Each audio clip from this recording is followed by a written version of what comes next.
When your smartphone starts glitching out, like the apps are freezing or your battery's just draining in like 10 minutes. Oh, yeah, and everything is just inexplicably slow? Right, exactly. There's really only one guaranteed fix for that. You have to back up all your data, dig into the settings, and hit that terrifying button, the factory reset. You just wipe the slate completely clean. Right, you start totally over. Yeah. So imagine doing a factory reset, but on the entire human race. Wow, okay. That's a massive scale. Yeah, and not just, tweaking a few laws here and there, but completely wiping our societal hard drive. Just installing a radically different operating system for humanity. And that is exactly what we're looking at today. It is. That's the exact premise of the document we're opening up for you in today's deep dive.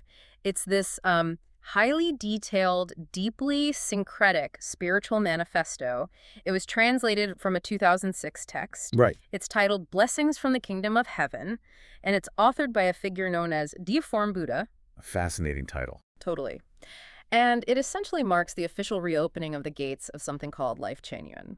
So our mission for this deep dive is to really unpack this blueprint because it attempts to mathematically engineer a utopia by mashing up world religions, science, and political ideologies all into one cohesive system. Yeah, and before we dive into the actual mechanics of this blueprint, we definitely need to establish our standard impartiality disclaimer for you, the listener. Oh, right. Super important here. Because, this text makes incredibly bold, religious, philosophical, and societal claims.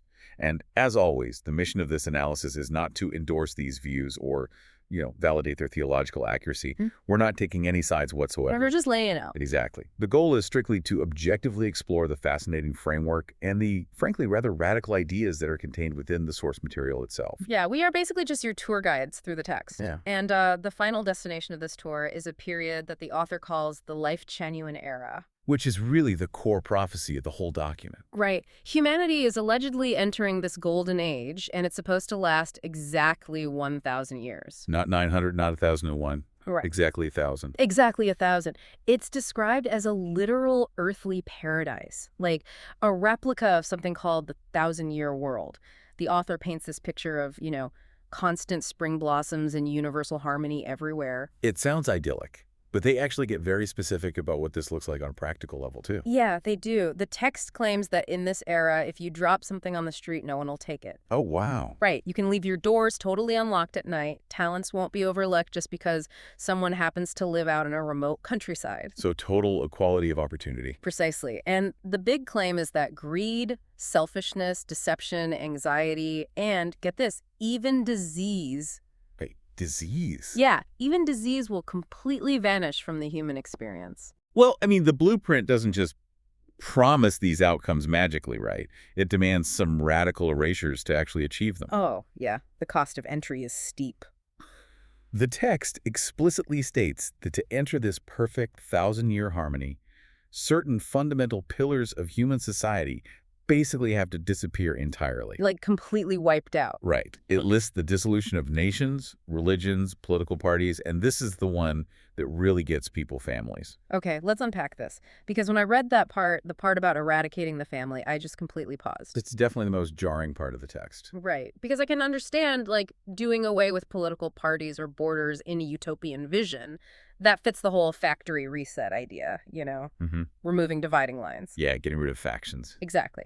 But utopias usually lean heavily into family values. They see family as the bedrock of a healthy community. So my only guess here is that they view the family as inherently tribal, like an us versus them dynamic, just on a microscale. Is that what the author is getting at? That is exactly what they're getting at. The underlying logic of the text views the traditional nuclear family as essentially the ultimate source of division. Yeah, the author is envisioning a reality where, quote, the world is one family. And their argument is, if you maintain genetic families, you inherently maintain divided loyalties. Because you always put your own kids first. Exactly. You will always prioritize your biological child over a stranger. You'll hoard resources for your kin. So by removing borders and religious dogma, sure, you eliminate macro-tribalism. But by removing exclusive familial allegiances, the text forces a universal loyalty. So no one gets special treatment. Right. You just cannot have absolute global equality if people are secretly funneling affection or wealth or opportunity to their specific genetic line. Wow. So they are viewing biological love and loyalty almost as a form of corruption. Basically, yes. Nepotism isn't just like a corporate HR issue in this worldview. It's a literal cosmic roadblock to Utopia. Yeah, it flattens the hierarchy of human connection completely. Like, think about it, if there are no distinct families, there's no inheritance of wealth to create generational class divides. Oh, right. Because there's no one to pass the money down to. Exactly. Everyone is strictly viewed as a sibling in the universe, or as the text phrases it, a child of the greatest creator. The societal structure is entirely leveled to prevent any small factions from forming, even factions as small as a single household. Okay, but if biological love and family structures are totally out, what actually governs human interaction? Is there, like, a massive global police force monitoring everyone? Interestingly, no. The text doesn't rely on law enforcement at all. Wait, really? Then how does it work? It relies on the actual physics of the cosmos. Okay, now we're getting into the sci-fi stuff. It really is. It lays out a very specific, almost mechanical view of reality. It claims the universe operates, quote, holographically, with consciousness at its core. Holographically. Yeah, and this specific phrasing requires a bit of untangling Hmm. because it blends spiritual concepts with essentially quantum terminology. Right. So think of a traditional printed photograph. If you cut a photograph of an apple in half, what happens? You lose half the picture. You just have the left side of the apple. Makes sense. But a hologram works entirely differently. If you take a holographic plate and you shatter it, every single microscopic shard still contains the entire three-dimensional image of the apple. It's just at a slightly lower resolution. Okay, so the text is basically arguing that every single human is one of those shards. Precisely. Like, we each contain the entire blueprint of the universe inside our own consciousness. Right, which fundamentally changes how we view karma in this worldview. If the whole is contained in every part, then your individual consciousness isn't just like a byproduct of your brain. It is the fundamental fabric of reality itself. Wow. So when you alter your internal state, you are literally altering the cosmos. I found myself visualizing this whole thing like a giant cosmic search engine. Ooh, I like that analogy. Because the text explicitly says that the messages you send to the universe determine the exact feedback you receive from the greatest creator. It's literally like typing a query into Google. You input your actions, your thoughts, your daily consciousness, and the universe perfectly computes and renders your reality based entirely on that exact input. There's no randomness at all. None. The emphasis on absolute precision is really a cornerstone of this document. Right. It uses phrases like profit leads to loss and nothing escapes its scrutiny. Right. It frames the law of cause and effect not as, a moral guideline where a deity sits on a cloud in judgment. It's an objective, inescapable law of physics. It's just math. Exactly. It states that every cause produces its effect with meticulous detail. The cosmic algorithm just cannot be tricked, bribed, or prayed away. And the text makes it intensely clear that right now, in this specific historical moment, the stakes for what you type into that cosmic search bar are just unbelievably high. Oh, the urgency is palpable. Right. It claims we are currently witnessing a great adjustment of cosmic life. This isn't just some gradual societal shift.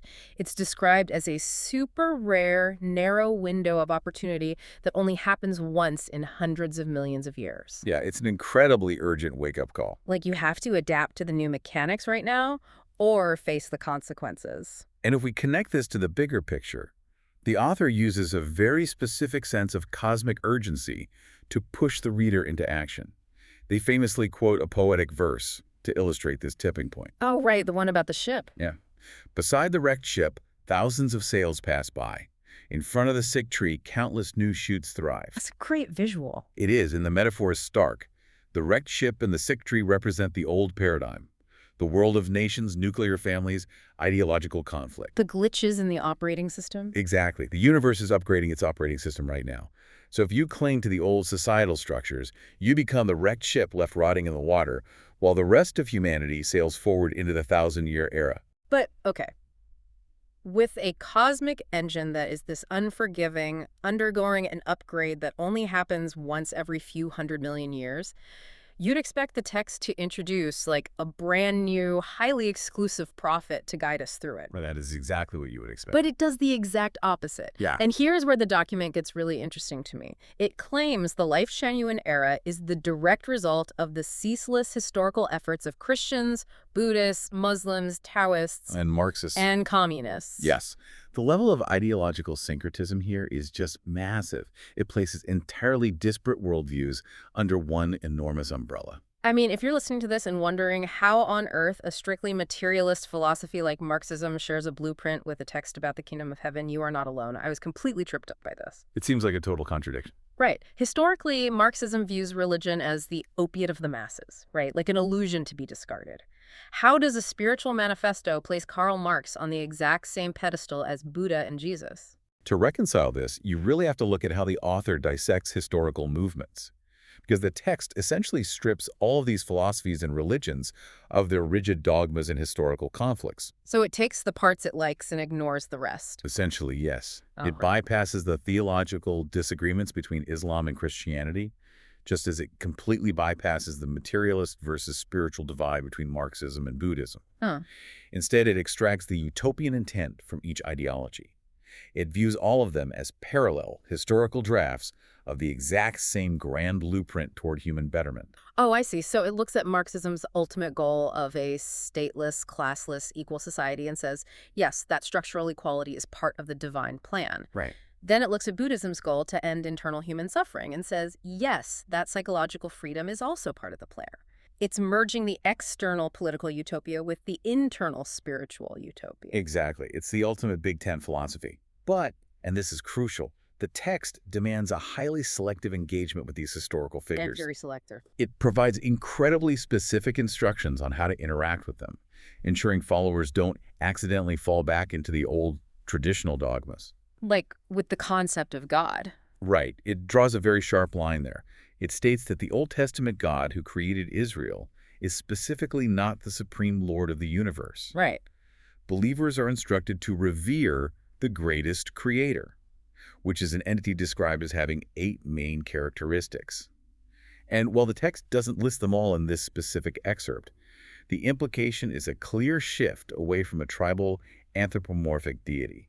Towards that objective, formless, algorithmic creator we talked about earlier. Exactly, the one that aligns with the holographic universe. And that surgical precision, it totally applies to Jesus, too. Oh, definitely. The text explicitly warns followers not to blindly follow the static words written by his disciples. It literally argues that words recorded on paper are dead. To truly follow Jesus, the text says you must enter his dynamic heart and unite with his living essence. It's actively discouraging biblical literalism in favor of this deeply internalized connection. And the instructions regarding Buddha Shakyamuni are even more specialized. Yeah, tell us about that. The text calls him the compassionate one who prepared the raft to cross the ocean of life. But rather than just telling people to do general Buddhist meditation, it gives a very specific action item. Which is, Followers are instructed to specifically chant and explain the Diamond Sutra. And the text promises unimaginable blessings for this specific act. okay, but why the Diamond Sutra, out of all the thousands of Buddhist texts available, that seems so oddly specific? It is specific, but it makes perfect sense when you look at the theme.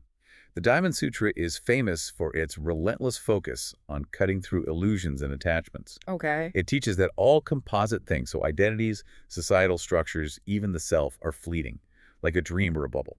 Right. This aligns flawlessly with a utopian blueprint that is actively trying to convince its followers to completely let go of their attachments to their nations, their political parties, and their traditional families. Chanting the Diamond Sutra is essentially the psychological conditioning needed to accept the factory reset. Wow, that is fascinating. So we have this massive theoretical framework synthesizing centuries of thought, blending quantum holograms with Marxist equality and Buddhist non-attachment. It's a lot. It's a lot. But what happens when you wake up on a Tuesday in this new era? Like, what are you actually doing with your day? That's the real test of a utopia, isn't it? Right. The text lays out behavioral expectations for the citizens of this utopia, and they are referred to as the Lifechanyuan celestials. the seeds of humanity. Exactly. And honestly, the rules for cultivating these seeds completely defied all my expectations for spiritual manifesto. The contradictions in their daily practice are quite striking, But honestly. totally, because usually a highly syncretic spiritual movement comes with like a massive list of daily rituals, right? Chants, prayers, poses. Yeah.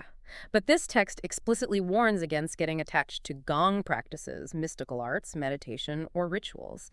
And when it says gong practices, it's referring to things like qigong. Right, the energy cultivation and breathing exercises. Exactly, which were massively popular in China leading up to the early 2000s, right around when this text was translated. The author is actively telling people not to focus on acquiring supernatural abilities or physical energy mastery. Instead, the cultivation they demand is entirely cognitive. Yeah. The text demands that believers focus on perfecting the non-material structure of their life by mastering what it calls the 8 types of thinking and the 8 mysteries of life. So it's all in the mind. Entirely. Sure. These aren't mystical chants. They represent a total psychological restructuring. The author wants to change the fundamental algorithms of how a person processes reality and makes decisions, rather than, having them sit in a room performing rituals for hours a day. Which means the actual behavioral codes you have to live by sound way less like a mystical religion and much more like an extremely intense, zero-tolerance corporate HR policy. That's a very accurate comparison. Right. Right. Like, you are forbidden from engaging in nationalism. You cannot participate in fanatical religious or political activities. And there is this massive emphasis on transparency. Absolutely no secretive behavior. Not at all. You can't be sneaky. You can't be deceitful. The text mandates that followers must be totally open and capable of withstanding the absolute scrutiny of the greatest creator, the government, and the public at all times. Because what's fascinating here is the environment it is trying to engineer. It's one of absolute frictionless transparency. Fictionless, I like that. Yeah, you have to ensure your words perfectly align with your actions. Yeah. Work diligently. Avoid associating with individuals who lack integrity. It is an attempt to mandate a society where interpersonal conflict is rendered mathematically impossible. Because everyone is operating on the exact same transparent cognitive framework. The text creates this intensely polarized binary to enforce this frictionless society, though. On one hand, you have the Lifechanyuan celestials interacting with each other. The text states they must treat one another solely as siblings, relatives, and lovers. Right, because the traditional family unit has been abolished. So the entire community becomes one giant, loving, interwoven family. But the dark mirror to that universal love is what happens to the people who refuse or simply fail to adapt to this transparent framework. Yeah, it gets dark. The cosmic search engine we talked about has a very severe output for the wrong input. The text is utterly uncompromising. It states that those who cannot resonate with the harmonious values of the Lifechanyuan era will be, quote, purified and eliminated from Earth. The wrecked ships we talked about earlier. Precisely. And the punishment extends beyond earthly elimination.